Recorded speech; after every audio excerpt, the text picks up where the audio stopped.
Assalamualaikum warahmatullahi wabarakatuh.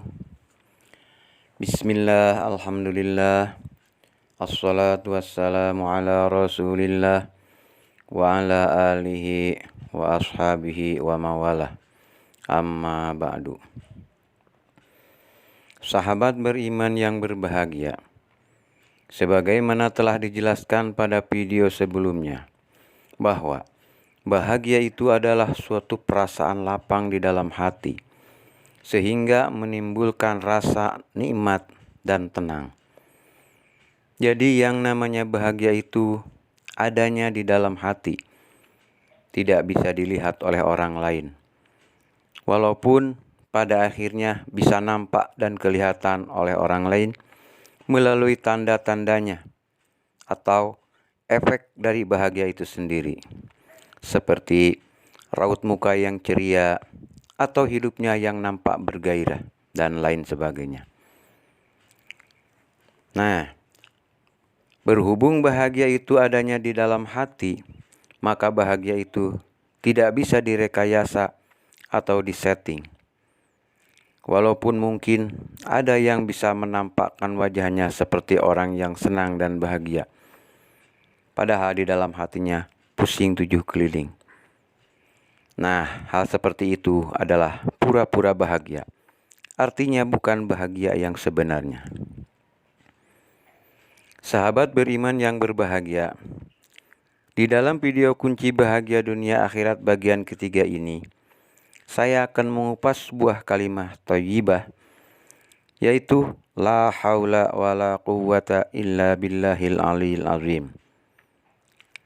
Di dalam hadis-hadis atau sabda-sabda Nabi banyak dijelaskan keutamaan-keutamaan, kelebihan-kelebihan, keuntungan-keuntungan, dan fadilah-fadilah bagi orang yang mengamalkan dan mewiridkan zikir la haula wala quwwata illa billahil aliyil azim tersebut. Seperti sabda Nabi, barang siapa yang membaca la haula wala quwwata illa billahil aliyil azim 100 kali tiap hari, maka dia tidak akan mengalami kefakiran selamanya. Dan pada sabda Nabi yang lain, la haula wala quwwata illa billahil aliyil azim mengandung 99 obat. 99 obat, dan penyakit yang paling enteng adalah penyakit bingung. Dan masih banyak sabda-sabda Nabi yang lain yang menerangkan tentang fadilah atau keutamaan yang terdapat pada kalimat la haula wala quwwata illa billahil aliyil azim tersebut. Namun di sini saya tidak akan menjelaskan tentang fadilah-fadilah atau keutamaan-keutamaan tersebut. Yang akan saya bahas di sini adalah arti dan makna yang terkandung di dalamnya, serta efek atau manfaat terhadap diri atau jiwa kita yang berhubungan dengan kebahagiaan dan kesenangan di dalam hidup kita. Untuk orang yang mengamalkan wirid atau bacaan kalimat tersebut.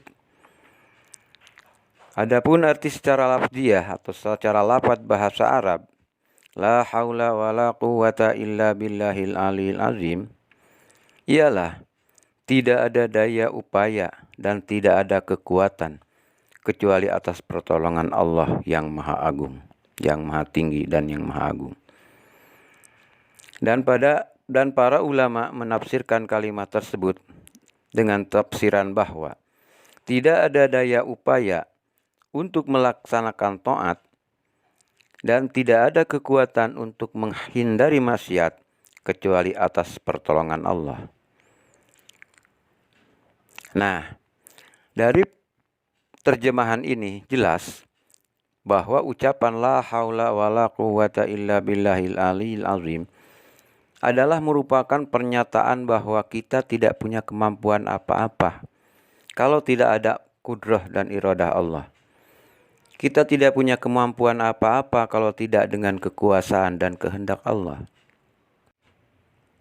Sahabat beriman yang berbahagia, apabila kita membaca kalimah la haula wala quwwata illa billahil aliyil azim, maka di dalamnya terkandung beberapa makna. Di antaranya, 1. Mengandung zikir atau menyebut atau mengingat Allah, yang mana memperbanyak zikir itu sangat dianjurkan oleh agama. Yang kedua, dengan zikir itu berarti kita mendekatkan diri kepada Allah atau disebut dengan istilah taqarrub, yang artinya kita mendekatkan diri kepada Allah supaya kita mendapatkan rahmat atau kasih sayang Allah. Yang ketiga, isti'anah. Artinya, bila kita mengucapkan kalimah la haula wala quwata illa billahil aliyil azim, itu bukan sekedar pernyataan, tetapi mengandung permohonan agar kita ditolong oleh Allah. Yang keempat, mengandung doa. Apabila kita sedang mempunyai suatu hajat dan kita membaca lafaz la haula wala quwata illa billahil aliyil azim, itu artinya kita memohon kepada Allah untuk mewujudkan hajat tersebut. Karena kita memang tidak mempunyai kemampuan apa-apa untuk mewujudkan hajat tersebut. Nah, itulah di antara makna yang terkandung di dalam kalimah la haula wala quwata illa billahil aliyil azim. Lalu apa hubungannya dengan kalimah la haula wala quwata illa billahil azim dengan kesenangan dan kebahagiaan? Ikuti penjelasan selanjutnya agar bisa dipaham secara logis. Kalimat la haula wala quwata illa billahil aliyil azim adalah suatu kalimat pernyataan bahwa kita tidak punya kemampuan apa-apa kalau tidak ditolong atau dibuat mampu oleh Allah. Dan bila kita ucapkan kalimat tersebut, maka lisan kita atau mulut kita itulah yang menyatakan seperti itu.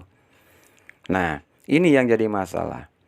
Bila kita menyatakan seperti itu cuma di mulut saja, maka bacaan itu tidak akan berbekas. Artinya tak akan membuahkan efek atau akibat positif dari bacaan tersebut.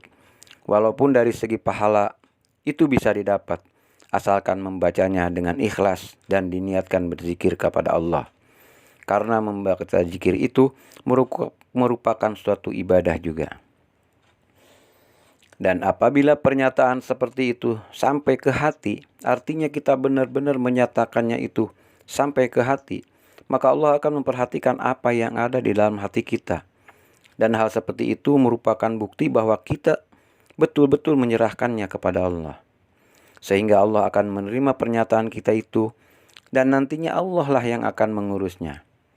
Sebagaimana yang dijanjikan oleh Allah dalam firman-Nya yang artinya, barang siapa yang menyerahkan urusannya atau tawakal kepada Allah, maka Allah yang akan mengurusnya. Nah, ini adalah janji Allah. Tidak mungkin Allah menyalahi janjinya. Hanya saja, apakah kita benar-benar menyerahkannya kepada Allah atau cuma di mulut saja? Dan memang kebanyakan dari kita itu tidak sepenuhnya menyerahkannya kepada Allah. Dan ucapan itu hanya sekedar di mulut saja. Seakan-akan tidak percaya akan janji Allah.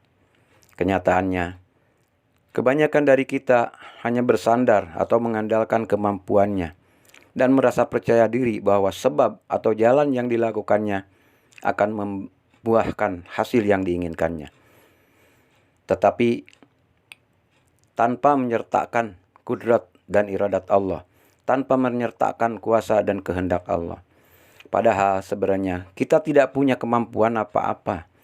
Kita hanya punya kehendak dan ikhtiar atau memilih sebab. Sedangkan yang mempunyai kekuasaan dan kehendak yang sesungguhnya hanyalah Allah. Bila kehendak kita sesuai dengan kehendak Allah, maka kehendak itu akan terjadi. Dan apabila kehendak kita tidak sesuai dengan kehendak Allah, maka kehendak kita tidak akan terjadi. Walaupun diusahakan dengan maksimal, maka kehendak Allah lah yang akan terjadi.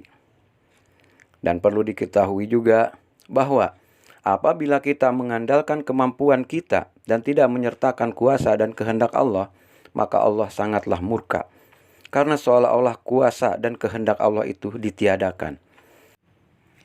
Dan bisa jadi justru Allah akan membuat kejadian yang berlawanan dengan kehendak kita. Karena untuk menunjukkan bahwa kita ini tidak bisa apa-apa kalau tidak ditolong oleh Allah. Dan untuk mewujudkan dan untuk menunjukkan kepada kita bahwa Allah itu Maha Kuasa. Sahabat beriman yang berbahagia, kita kembali ke permasalahan, yaitu hubungan antara kalimat la haula wala quwwata illa billahil aliyil azim dengan kebahagiaan. Di atas sedikit telah disinggung bahwa la haula wala quwwata illa billahil aliyil azim adalah kata-kata penyerahan masalah kepada Allah. Dan apabila Allah sudah menerima atau mendapatkan penyerahan dari kita, maka Allah akan mengurusnya. Dan apabila Allah yang akan mengurusnya, maka kita tidak perlu memikirkannya. Jadi kita tidak akan pusing untuk masalah itu. Artinya kita akan senang dan bahagia karena masalah sudah ada yang mengurusnya. Apalagi yang mengurusnya itu Zat yang maha segalanya. Sahabat beriman yang berbahagia, rasanya di sini sudah jelas ya. Hubungan antara la haula wala quwwata illa billahil aliyil azim dengan kebahagiaan. Hanya saja yang jadi masalah di sini, kebanyakan orang itu tidak bisa sungguh-sungguh dalam menyerahkan masalah itu kepada Allah. Seakan-akan tidak yakin bahwa masalah itu akan diurus oleh Allah. Nah, selanjutnya akan saya jelaskan di sini bagaimana caranya agar tumbuh keyakinan yang kuat di dalam hati kita. Baiklah, kita mulai dengan sebuah ungkapan yang menyatakan bahwa kata-kata itu adalah doa. Kemudian ada ungkapan yang lain, kata-kata yang diulang-ulang akan mampu merubah program yang ada di alam bawah sadar. Dan program di bawah alam sadar itu lebih kuat daripada alam sadar untuk terjadinya. Ungkapan yang ketiga, jangan mengatakan hal-hal negatif pada anak, apalagi berulang-ulang. Karena kata-kata itu akan membentuk karakter pada anak tersebut. Contohnya, jangan mengatakan kata-kata bodoh kepada anak. Nantinya anak akan bodoh beneran. Ungkapan-ungkapan itu saya juga kurang jelas sumbernya, tapi faktanya memang ada. Jadi maksud saya di sini adalah apabila kita ingin penyerahan kita yang diucapkan dengan kalimat la haula wala quwwata illa billahil aliyil azim menjadi suatu penyerahan yang sesungguhnya dalam arti lahir batin dan tembus ke hati dan membentuk suatu karakter jiwa kita, maka bacalah kalimat itu berulang-ulang dan khusyuk dalam menyimak arti atau terjemahnya. Dan apabila penyerahan itu sudah menjadi karakter dan sudah terekam di alam bawah sadar, maka setiap kita menghadapi sesuatu masalah atau membutuhkan sesuatu, maka pikiran kita itu secara otomatis akan menyerahkannya kepada Allah. Dengan begitu, maka masalah kita atau kebutuhan kita akan diurus oleh Allah.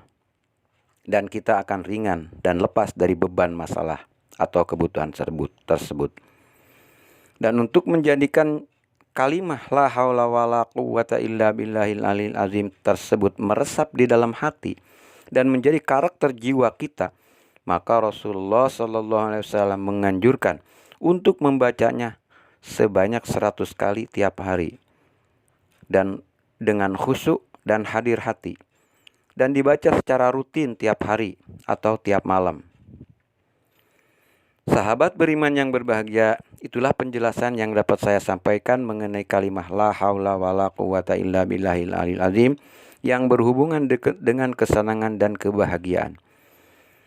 Semoga ada manfaatnya dan semoga Allah memberikan taufik dan hidayahnya kepada kita semua, sehingga dengan taufik dan hidayahnya itu kita mampu melaksanakan taat dan menghindari maksiat.